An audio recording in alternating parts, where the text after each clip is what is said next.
Қыздар, сәлем, қалайсыздар?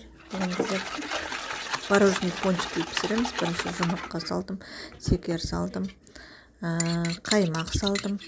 Сонымен жақсылап араластырамыз. Әнтен араластырып, сосын сұйық май құйдым. Айран, сосын творог салдым. Творог, қолдың творогы.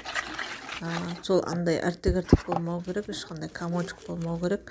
Содан ванилин қостым. Ванилин қосқаннан кейін разрыхлитель қостым. Сөйтіп ұн қосып қамыр илейміз. Қамыр илеп болғасын осындай қылып бөлшектерге бөліп аламыз барлығын. Сөйтіп домалақтап листке саламыз. Листке салып жаңағы өстіп домалақтап листке саламыз. Листке салғанда ана крем сығатын форма бар ғой, сондаймен ортасын тесіп аламыз. Орталарын тесіп, барлығын тесіп, сөйтіп шығамыз. Содан пешке саламыз. Пешке салып, пістау деп беті қызарған кезде аламыз. Астар слишком тесік болып қалмас үшін мен солай жаптым. Мына біздің пончиктеріміз пісті.